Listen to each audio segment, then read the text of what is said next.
Bem-vindos ao Faz Direito Podcast. Aqui você vai ficar por dentro de tudo que acontece no universo jurídico, explicado pelos melhores especialistas. Faz Direito Podcast, tudo que você precisa ouvir em um só lugar.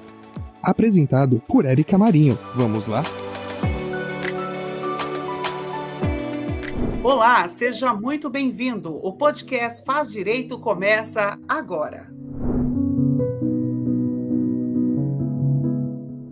Eu sou Érica Marinho e o entrevistado do episódio de hoje é o Dr. Marcelo Hugo da Rocha. Vamos falar sobre um tema muito especial: como sobreviver na faculdade de Direito e ainda ter sucesso e ser feliz. Além de escritor, Dr. Marcelo é mestre em Direito e especialista em Direito Empresarial. Dr. Marcelo, é uma grande satisfação recebê-lo. Eu que agradeço, Érico, pelo convite. É uma satisfação participar do podcast. Eu acho que é uma ferramenta hoje que nos ajuda muito. Vai além da sala de aula, vai além dos livros. Então, eu acho o podcast algo sensacional, como o antigo rádio. Eu sou da época do rádio, né? Mas hoje a gente conseguindo escolher os temas como esse, que eu acho um ótimo tema, e também um canal para os alunos, né, do direito. É verdade, é uma comunicação rápida e direta, né, doutor Marcelo? É. Mas, para começar, eu sempre tenho uma pergunta surpresa para os nossos entrevistados. E para o senhor eu pergunto, qual a importância do direito para a sociedade em geral? Tu sabe é que o direito, as pessoas pensam em direito, elas já lembram do plural, dos direitos, os meus direitos. E elas acabam esquecendo que os direitos, eles não são absolutos. E aí que eu enxergo um grande papel do direito, principalmente em tempos que nós vivemos, né? O limite, não há direito absoluto. Mesmo, e isso quando eu digo, os alunos ficam assim, pensando, mas como assim? Não há nem direito absoluto à vida. A própria Constituição Federal, ela diz que em tempos de guerra existe a possibilidade da pena de morte. Então, nem mesmo a vida é um direito absoluto dentro da legislação, enfim, dos nossos costumes no Brasil. Então, não adianta apenas eu saber o que eu tenho de direito. É importante também saber, claro, além das responsabilidades, que todo direito tem limite. Né? E eu não digo apenas que o meu direito termina quando começa o direito do outro, eu não digo nem isso, mas que todo direito existe um limite, não há direito absoluto, e a nossa disciplina justamente trabalha e mostra que ninguém é maior do que ninguém, né, em relação aos seus próprios direitos. Sensacional, doutor. Bom, eu gostaria que o senhor contasse um pouco sobre a sua trajetória profissional, sua trajetória pessoal, como o senhor chegou até aqui.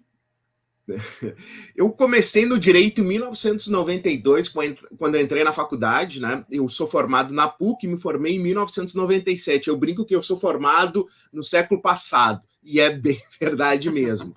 Mas o direito, né, apesar de eu ter escrito um lote de livros jurídicos, o direito nunca foi meu amor à primeira vista. O direito foi aquela conquista aos poucos. Antes de tentar fazer direito, eu quis ser médico, né? E eu fiz vestibular para medicina durante quase 2 anos depois que eu me formei no ensino médio. Só que a gente sabe que o vestibular de medicina sempre foi difícil e continua sendo muito difícil. Quando eu realmente consegui uma aprovação em medicina e fiquei numa lista de espera, naquele tempo da lista de espera, eu fui fazer outra coisa, né? Eu fui fazer vestibular para direito só para testar, né? Como é que eu ia sair. E fui muito bem. E aí como meu pai tem formação em direito, acabou me incentivando. Disse, Marcelo, quem sabe não é essa área realmente, né? E quais são teus objetivos com a medicina? Enfim, então é aquele negócio de vocação, de vontade. E aí eu disse, vou dar uma chance para o direito. E aí eu comecei a faculdade de direito. E naquela época, muito mais naquela época que atualmente, em relação à grade curricular, naquela época a gente tinha introdução da introdução e da introdução, levou muito tempo para entrar a primeira disciplina realmente de direito. Eu sou de uma época que eu estudei direito romano, né? Logo no início da faculdade eu tinha direito romano, eu tinha português, eu tinha algumas coisas economia. Então, naquele momento, assim, custou. Então, por isso que eu digo assim que não foi de amor à primeira vista, foi depois de muito tempo, né? Crush, depois namoro, enfim. Mas o direito realmente me conquistou. Não é por outra razão que eu continuei no direito, investi nessa área, nessa relação. E em razão disso, a gente ali, quando está no direito, né, a gente começa a pensar assim, quais são as portas, porque eu fui envolvido para entrar no direito, e é um assunto que eu gosto muito de falar, que é essa questão vocacional, orientação profissional. Quando a gente entra no direito, até hoje, e eu, inclusive ouvindo meus alunos, é sempre assim, qual é o que vocês ouviram, qual foi o canto da sereia que trouxe vocês para o curso do direito? E geralmente a frase é praticamente a mesma para todo mundo. As oportunidades, né, as portas a serem abertas aí, que o direito oferece e continua oferecendo há mais de 30 anos e muito tempo ainda antes de mim. Então, o direito, ele traz essas oportunidades. E aí eu brinco que essas oportunidades, de tantas oportunidades, a gente tem um negócio que chama de paradoxo das escolhas. Quanto mais escolhas eu tenho, mais difícil eu tenho para escolher, né? Então, por exemplo... verdade. Verdade. Que aí, quando, por exemplo, assim, eu brinco assim, quando a gente entra num buffet, né, de almoço, assim, tem lá 20 tipos de alface. A gente tranca, a gente parece que fica ali, qual alface que eu vou levar? E realmente tem mais de 20 tipos de alface. Então, quando a gente tem muitas opções, a gente acaba trancando nessas opções. E a gente percebe isso no direito. Eu só fui decidir realmente o que eu queria no direito, mais do meio para o final, porque meus pais eram concursados. E aí eu segui o concurso público, aí eu fui estudar para concurso público, acabei passando numa procuradoria aqui no Rio Grande do Sul, falo direto de Porto Alegre, né?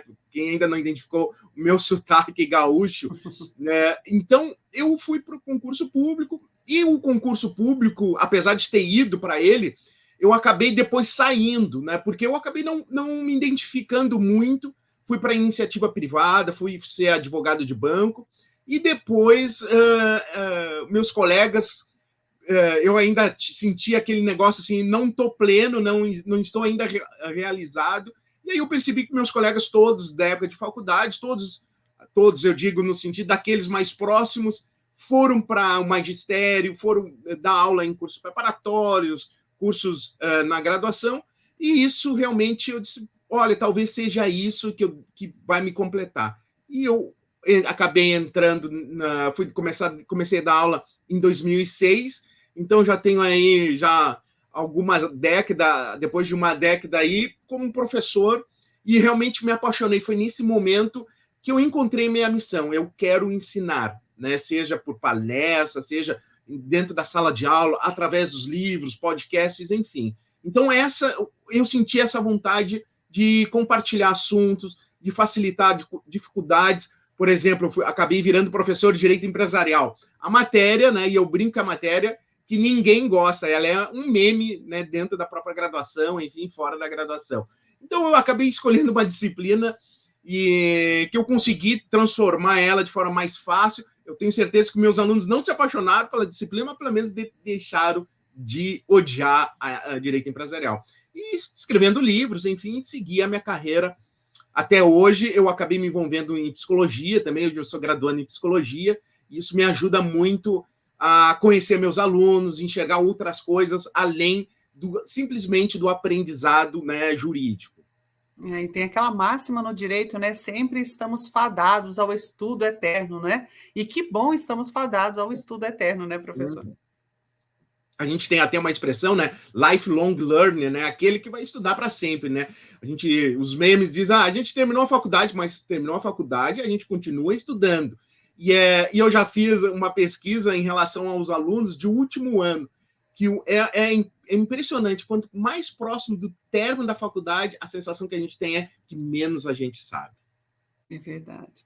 E eu fiquei muito curiosa quando eu soube, né, do tema, o nome do seu livro, Como Sobreviver na Faculdade de Direito e Ainda Ter Sucesso e Ainda Ser Feliz. Isso me chamou muita atenção e eu acredito que vai chamar também a atenção do aluno que nos ouve e da sociedade em geral que nos assiste aí por meio das redes sociais abertas. Eu gostaria que o senhor contasse como surgiu a ideia desse tema para esse livro.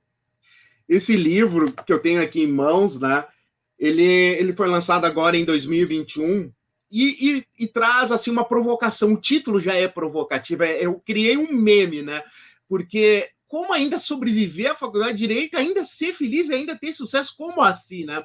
Então foi realmente uma provocação à faculdade em Direito, mas ela pode ser passada para outras também, porque o momento da graduação é um momento bastante difícil, né? Apesar de ser uma caminhada prazerosa, a gente sente... imagina, eu voltei mesmo para a graduação depois de muito tempo depois de formado.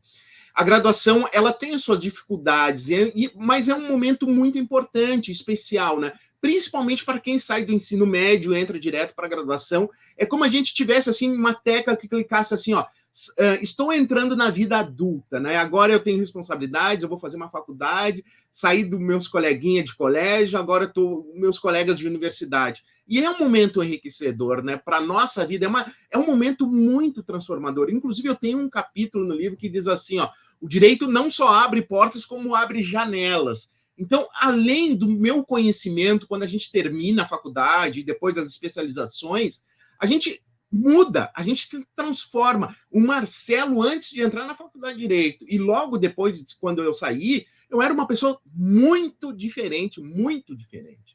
E a gente percebe, o aluno do Direito percebe isso, quando entra e desenvolve, né? Então, para nós, no Direito, principalmente, é uma faculdade transformadora. E eu agradeço, e esse livro é um jeito de eu dizer assim, é uma carta de agradecimento de todas as minhas conquistas, Érica. É esse livro. Esse livro é um manual que eu gostaria de ter lido antes de ter entrado na faculdade, ou durante a faculdade, porque eu acabo passando de uma linha do tempo de todas as dificuldades que a gente tem, desde a escolha, a vocação, né? Se o curso é nosso ou não é, os mitos, né? Muita gente acha, não, mas para fazer direito tem que gostar de ler legislação, mas não é isso, tem muitos mitos, precisa saber falar, precisa, sabe, tem muitos mitos aí que afastam até muitas pessoas.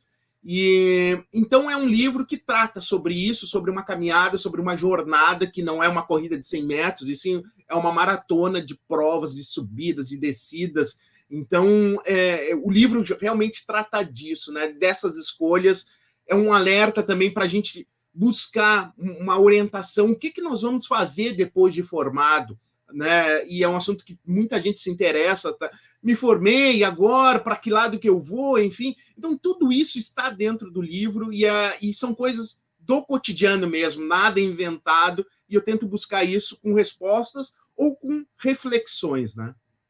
Muito bem. Melhor jeito de enfrentar as dificuldades, os objetivos, alcançar os objetivos e transpor alguns obstáculos é levar com bom humor, saber exatamente o que você está fazendo, o que você quer fazer, se conhecendo bem, e aí a coisa dá certo, não é? É isso, exatamente. Doutor Marcelo, o que seria, então, a síndrome do estudante de direito? A síndrome do estudante de direito é um tema deste livro, eu trouxe já num livro que chama Poder da Aprovação, e é algo que me despertou assim em relação quando eu fui professor na graduação, né? Eu fui professor na graduação e também na pós, e esses temas também vinha na pós, conversando com os alunos e tal. E a síndrome é muito interessante que a gente parte de uma situação corriqueira, né? Quando o aluno ele entra na faculdade de Direito, a gente tem um gráfico, né, que representa a síndrome, né? É um gráfico que a gente tem assim uma autoestima aqui em cima e depois, com o passar do tempo, é uma curva que vai descendo, né? A autoestima, a gente começa a autoestima lá em cima na faculdade. Eu me lembro muito bem que quando eu entrei na faculdade, primeira semana, eu fui de blazer, de gravata, né? Uma coisa, eu ainda comecei a faculdade no inverno, no gaúcho, frio, então eu fui de blazer, de gravata, e não só eu, como outros colegas também. Super e aí depois, elegante e tal, doutor para lá e doutor para cá, né? E a primeira coisa que o estudante de direito aprende que a gente tem que ser chamado de doutor, que a gente tem o direito de ser chamado de doutor, porque está lá num decreto lá de 1800 alguma coisa, mas isso todo mundo já sabe, né? Não sabe qual é o número da lei do Código Civil, sabe que o nome é Código Civil, mas não sabe o número, mas o tal decreto lá do Dom Pedro alguma coisa diz lá que o pessoal do direito tem que ser chamado de doutor. Então a gente começa com uma autoestima muito grande, né? A gente se reúne em bar, e aí eu brinco assim, a gente quer saber se tem uma mesa, alguém que está no início da faculdade de Direito, ver quem vai levantar e vai reclamar que tem os 10% do garçom. Ele vai dizer assim, ó, olha só, o 10% do garçom aqui vai chamar o garçom, vai dizer assim, ó, você não sabe que o 10% é opcional, está na lei. Então ele já quer mostrar que sabe alguma coisa, né? Então a gente começa então lá em cima, né? Nesse gráfico nós temos autoestima, vamos a 100, nós estamos lá no 100, né? Isso no primeiro semestre. Aí a gente quer, no primeiro semestre, a gente quer ser ministro do STF, nós queremos ser tudo, né? O céu é o limite. E aí, claro, aí começam a vir as provas, começa a vir algumas matérias difíceis, direito civil, começa a vir penal, e aí passa ali o primeiro ano, a gente entra no segundo ano, e aquela ideia de ministro da STF, a gente já sabe que não dá para fazer concurso para ministro da STF, né? Aí a gente, não, eu quero ser juiz, meu desejo, a minha orientação é para ser juiz, para ser promotor. Aí passa mais um semestre, mais um ano, com provas, aí já entra direito do trabalho, entra trabalho de grupo, né? Que é sempre um problema. Eu tenho que ir lá para frente para falar com os colegas, e eu sou super tímido. Então, e aí a gente, não, aí meu sonho já é ser delegado, defensor público, né? Aí passa mais um ano, aquele que queria ser ministro da STF, ele já pensa assim, não, eu quero fazer concurso para analista de tribunal, né? Que é um cargo muito bom, paga minhas contas, e aí chega lá no último ano, o cara só quer terminar a faculdade, passar na OAB e entregar o TCC, né? Aquele sonho dele, que ele começou com a autoestima aqui em cima, termina aqui embaixo, no final da faculdade, ele já acha que não sabe nada, ele foge das reuniões familiares, porque as pessoas acham, tu que está se formando, vem aqui resolver isso, e aí é assunto de direito penal, é assunto de direito civil, é só problema. Então, essa é a síndrome, né? A gente começa com autoestima alta e a gente acaba lá só querendo e por isso que o nome do livro é Sobreviver à Faculdade de Direito, né? Mas a minha felicidade no final é realmente entregar o TCC e ser aprovado na prova da OAB. Isso. Doutor, falamos de algumas partes boas, é claro, né? De algumas partes especiais na Faculdade de Direito, mas existe uma parte que podemos chamar de ruim, por exemplo, e na verdade ainda depende do curso, né? Sempre nós temos que fazer escolhas entre o lazer, entre os estudos, entre a dedicação, o foco naquele seu objetivo, ou, né, dar uma pausa, ou viver numa pausa, né, constante, no caso de algumas pessoas. Então, como conviver bem com isso? Eu vejo muito, Érica, é uma questão assim, uma preocupação muito grande dentro do formato de qualquer graduação, mas no direito, pela experiência, na própria psicologia, eu sinto hoje a grande preocupação é nota e presença e chamada. Então, essas duas, a chamada, de eu saber meu percentual lá e ir bem na prova, acaba sendo uma direção e um objetivo que transcende a formação própria jurídica, né? Então, as pessoas ficam muito preocupadas com prova, elas ficam muito preocupadas com nota, ficam muito preocupadas se ganhou chamada, se respondeu chamada, se está lá, se não está. Eu vejo essa é uma preocupação muito grande para qualquer aluno, né, da faculdade. E eu acho de forma exagerada, porque eu penso hoje, claro, com uma cabeça diferente daquela do Marcelo com 20 e poucos anos e eu beirando aos 50, né? Eu escolhi um curso, né? Eu escolhi um curso superior que eu quero aprender, que eu quero, a partir dali, se transformar num profissional.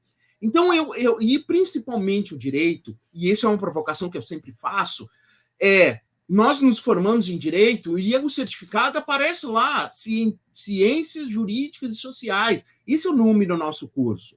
E quem se forma em ciências é o cientista. O direito é uma ciência, a psicologia é uma ciência, a medicina é uma ciência. Então, no momento que eu internalizo que eu sou um cientista em formação, eu começo a pensar de um outro modo. Eu começo a pensar que, por exemplo, o que um cientista faz? O cientista ele precisa ter curiosidade, ele precisa correr atrás, ele não pode simplesmente achar que a minha vida são apenas as notas. Eu preciso estar sempre estudando e não estudar de véspera de prova ou minutos antes da prova, que eu vejo, eu brinco com meus colegas, e eu brincava com meus alunos quando eu chegava em sala de aula para aplicar a prova, assim, o que adianta você estar puxando um resumo para ler, assim, uns 5 minutos antes da prova? Vocês acham que vocês vão reaprender alguma coisa ou aprender? E a gente sabe que no direito, né, a gente tem o uso do vademecum. E o que eu já peguei de cola dentro do VAD, né? Eu nunca tirei nenhuma prova em relação quando eu encontro... Mas eu sempre tenho uma questão com o aluno e é esse discurso que eu dava para ele, assim, olha só, né? Eu até posso entender por que tu não estudou, aconteceu alguma coisa, enfim, mas tu tá se enganando, tu não tá querendo enganar o professor, querendo enganar a faculdade, né? Ao colar. Por isso que eu volto a dizer que o curso de Direito e qualquer outra profissão, existe aquela formação e é um momento da gente se formar.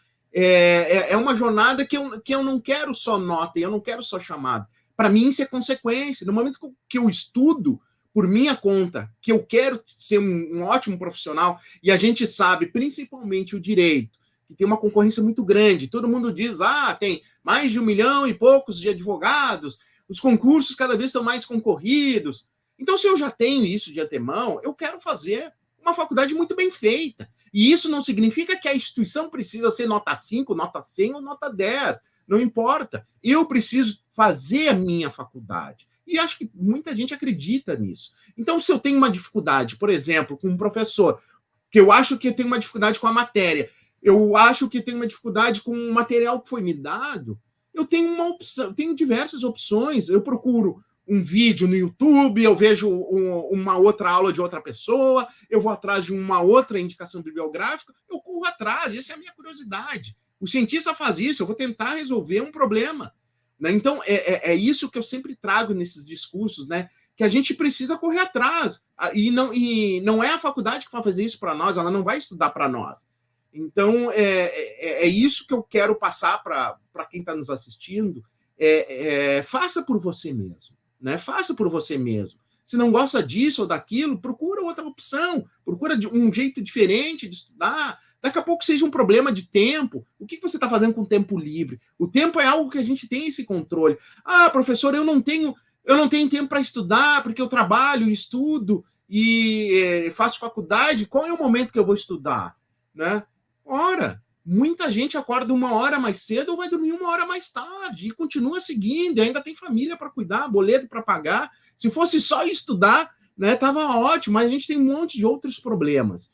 Então, são sacrifícios necessários durante o curso da faculdade, como tu disseste, a questão dos lazeres, né? Eu não vou sair hoje com meus amigos se eu tenho uma prova amanhã, né? Só se eu estou muito bem estudado, estou de boa. Sabe? Então, esse é o lado realmente, vamos dizer assim, negativo, que eu tenho que fazer algumas escolhas, né, em relação para os meus estudos. Claro que tem disciplinas que a gente não vai gostar mesmo, como, por exemplo, muita gente não gosta de direito empresarial, mas tudo bem, não precisa odiar e nem amar, pode ser de forma neutra, né? Então, de algum modo, já é um recado e uma dica aí para quem está durante o curso aí de Direito. Verdade, é uma reflexão importantíssima para o aluno nesse momento. Doutor, agora parando um pouco, né, dando uma pausa no nosso tema, que está muito descontraído, inclusive, eu sei que o senhor é um apaixonado por leitura, o senhor ama escrever, mas agora pensando em cinema, qual o seu filme predileto ou mesmo séries prediletas, sendo ou não na área jurídica? Sabe que é uma coisa muito engraçada. Eu não sou muito ligado a séries, né, jurídicas, e tem um monte de séries maravilhosas, né? Eu sou de uma época antes que não tinha tantas séries assim, então muita gente vai por direito em razão do que vê nessas séries. Eu quero ser que nem aquele advogado, mas é tudo coisa americana, né? Que não tem nada a ver com a nossa realidade brasileira. Mas eu gosto de fora do direito, e eu sempre busquei outras literaturas ou outras questões além do direito, né? Porque a gente, às vezes, acaba cavando um buraco, e o direito é uma ciência que interdisciplinar, a gente se comunica com muitas outras. Então, como é importante, e aí, quando eu digo que o direito abre janelas, a gente precisa saber sobre vários outros assuntos também, porque um advogado de família, numa separação, ele vai acabar trabalhando um pouco como psicólogo, né, ajudando aquele casal a passar daqui a pouco por um sofrimento, né, alguém daquela parte, numa questão de alimentos, enfim, existem muitas áreas aí conexas com o direito. Mas eu tenho temas que eu gosto muito, e um dos temas que eu gosto muito é a questão do tempo, né? Eu adoro assunto sobre tempo. E, inclusive, eu estou pesquisando para um próximo livro aí, é um trabalho sobre administração do tempo, procrastinação, são temas que eu gosto muito. Mas tem um filme que é da minha época, e é uma trilogia, que é o De Volta para o Futuro. Eu adoro De Volta para o Futuro, eu gosto daquela percepção de conhecer os pais naquele momento lá, né, de ver como eram os meus pais quando eram jovens, antes de ter filhos. Eu gosto muito da estrutura de Volta ao Futuro, é um filme super divertido, todo mundo já viu algum dos episódios, né? E eu sei que tem Netflix, enfim, tem nos streamings. Eu gosto muito realmente de Volta ao Futuro. E atualmente, mais eu tenho gostado muito de filmes que lidam com luto, né, com morte, talvez um jeito de enxergar de um olho mais humanista, sabe? Me interessa muito esses assuntos, assim, eu tenho visto os filmes, eu gosto de filmes de terror, né, de séries de suspense, enfim, a Netflix traz bastante filmes nessa linha e séries, né, de uma temporada, eu gosto bastante nessa linha. E de livros, né, faço muita leitura de livro de psicologia, escrito por psicólogos, livros sobre... Eu gosto muito de psicologia positiva, então gosto de livros que tratam sobre as emoções, neurociência, e isso me ajuda muito a entender meus alunos, né? E foi também um dos grandes motivos que eu fui para a psicologia. Muito bom. E por falar em psicologia, não podemos deixar de falar sobre as emoções.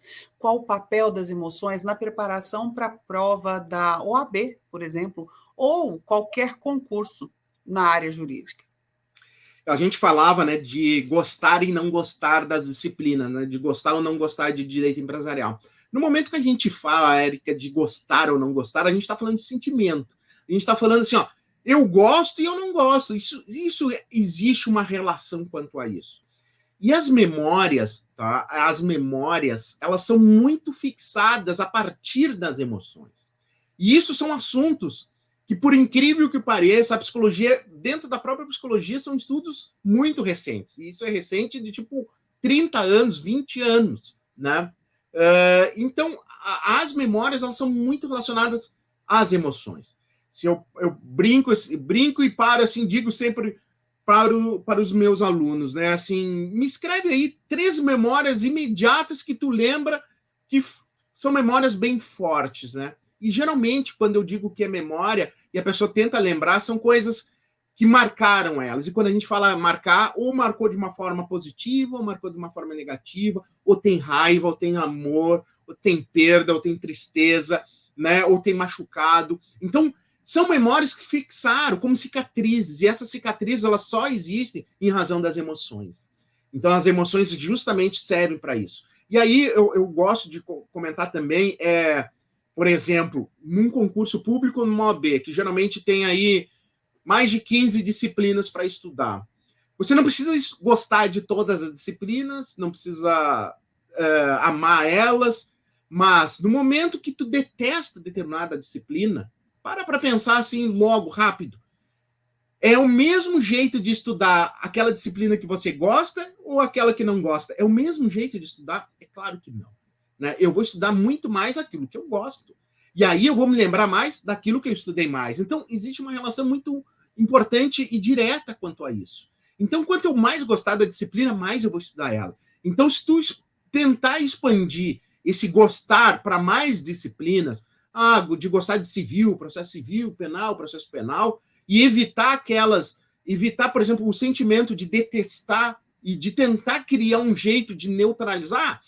Eu não gosto, mas também gosto. Então, se ficar num equilíbrio, já é alguma coisa. Então, eu tento buscar sempre que a pessoa busque opções para pelo menos deixar de detestar determinada disciplina, porque isso vai ajudar. Porque a gente não vai estudar só o que mais cai, a gente vai gostar também de muita matéria que tem pouca relação na prova. Como, por exemplo, na OAB, Direito Consumidor tem poucas questões, Filosofia do Direito, enfim, disciplinas pequenas, né, porque tem poucos, então tem pouco impacto numa prova.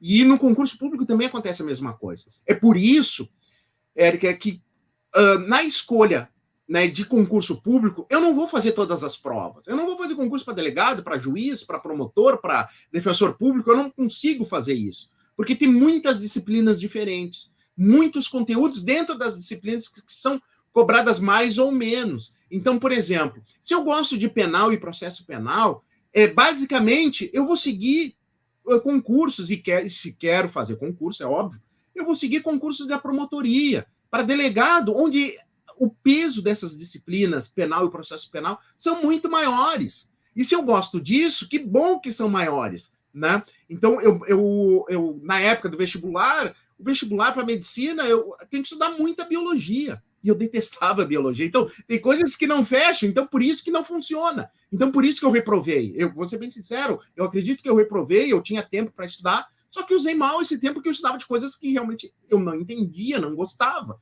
né? Agora, por exemplo, eu brinco que nós, advogados, nós vamos escolher direito porque a gente não gosta de matemática, não tinha feito ciências contábeis, né? E o advogado vai mal, ele precisa da calculadora do celular para fazer uma conta de multiplicação, de tabuada, né? Então, por isso que a gente escolhe o direito. Então, quando eu vou escolher um concurso, uma carreira jurídica, eu vou buscar aquelas carreiras que têm as disciplinas que eu mais gosto. Senão não faz sentido. Vamos imaginar que eu detesto direito do trabalho e processo de trabalho. Eu nunca vou fazer concurso para juiz do trabalho. Eu nunca vou fazer concurso para promotor, para o Ministério Público do Trabalho. Então, essa é uma lógica importante, que a pessoa, às vezes, ela não se dá conta. Ela entra assim, em turbilhão, como um monte de gente. Eu preciso fazer, todo mundo vai fazer a prova porque tem edital aberto, que é um grande erro.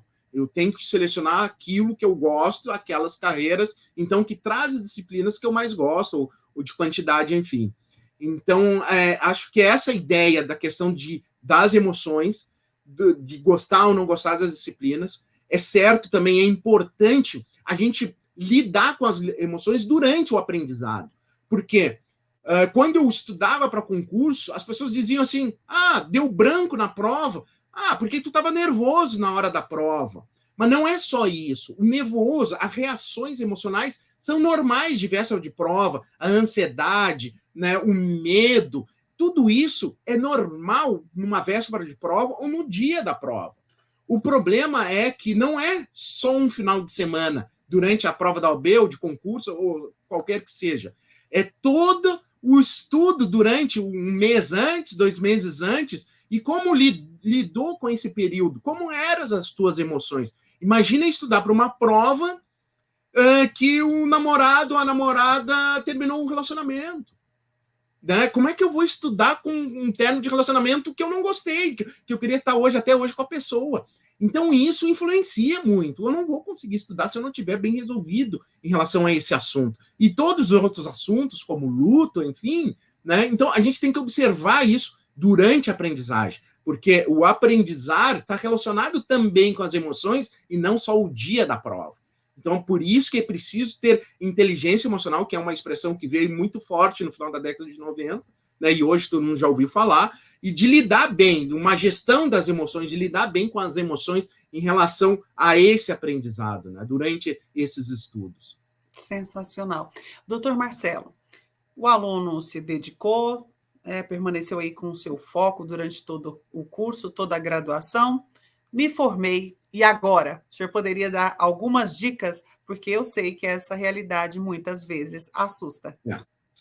Essa realidade assusta bastante. Por isso que a gente tem que buscar sempre se antecipar um pouco, né?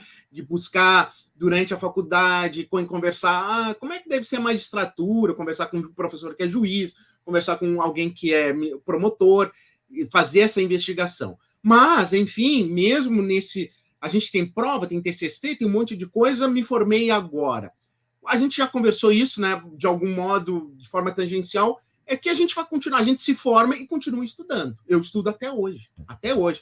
Eu estou formado há 25 anos e eu continuo estudando até hoje. E, aliás, eu estudei muito mais depois que terminou a faculdade.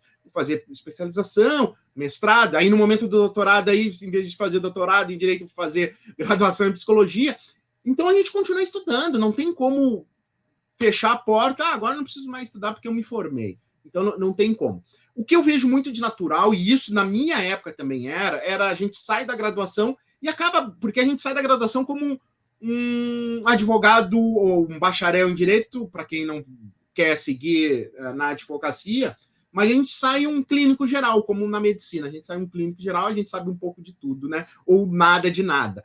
Mas a gente vai buscar uma pós-graduação, uma especialização daquilo que a gente mais gosta, e novamente as emoções. Eu vou fazer uma especialização para aprofundar determinados assuntos. Acho que é quase lógico, né? Hoje, as pessoas saírem da graduação e procurar uma pós-graduação para ajustar algumas coisas, né? E a pós-graduação também é muito interessante, que a gente acaba conhecendo outras pessoas que gostam daqueles assuntos também. E aí, daqui a pouco, se eu quero advogar, daqui a pouco já sai até um convite para um escritório. Eu fiz especialização em Direito Empresarial e conheci muita gente boa naquele momento da pós, né, de ter oportunidade de convite, de trabalhar em outros escritórios, enfim. Então, a pós ela é muito importante, né? Quando a gente se forma, a gente acaba aprofundando de determinados tipos de assunto, né? Para quem vai querer dar aula, né, uma vida acadêmica, o mestrado sempre é uma boa opção. Hoje o mestrado também, eu vejo grandes escritórios valorizando o mestrado nas seleções, né, de novos advogados. Eu vejo isso, que eles abrem vamos dizer assim, uma coisa positiva quando alguém tem um mestrado. Então, o mestrado hoje não é só algo para quem vai para a faculdade, dar aula na faculdade. O mestrado é interessante, né? A gente aprende a pesquisar. Para mim, o mestrado foi muito importante na minha vida, em termos de pesquisa. Então, tem todas essas opções, né? E eu acho que é importante também, aquele que também está cansado, tipo assim, eu não aguento estudar, levei mais tempo para fazer a minha faculdade por diversas razões. Às vezes também, acho que já desse um pouco de spoiler, né? Daqui a pouco, ou a gente conversou isso nos bastidores, daqui a pouco de dar um tempo, né? Não, agora eu quero dar uma descansada, eu quero tirar um semestre sabático aí, ver, viajar, ou sei lá, pensar no. Enfim, né? Eu acho que tem momentos para todo mundo, acho que cada um tem o seu tempo, né? A busca dos seus objetivos. No mundo que a gente vive, de redes sociais, as pessoas se comparar muito de vidas perfeitas e que elas não existem, né? Mesmo a gente sabendo disso, às vezes quando a gente está olhando, a gente esquece disso e a gente acaba se comparando e aí acaba se frustrando, né? Então, eu acho que cada um tem o seu tempo, o tempo de cada um de levar, né, em relação à formatura. Tem gente que vai levar 5, gente que vai levar 6, e tá tudo bem, dentro de cada um tem a sua régua para se medir. Então, eu não posso pegar de outra pessoa e achar que a minha vida se encaixa que nem aquela pessoa. Então, é algo também que eu falo, né, no livro, sobre essa questão de ser feliz e de sucesso. O sucesso é relativo. E aí eu jogo, né, a pergunta e a reflexão. O que vem antes? A felicidade ou o sucesso? O que vem antes? As pessoas acham que o sucesso, que as realizações vão me deixar feliz, né? E quando eu me formar, eu vou ser feliz. Quando eu passar num concurso, eu vou ser feliz. Quando, enfim, acontecer determinada coisa, eu vou ser feliz. Então, elas se projetam uma felicidade depois de uma realização de um sucesso. E isso está errado. E o momento agora? Então, vai ser feliz nesse momento? Então, a felicidade, e isso a ciência já provou, bem antes do sucesso.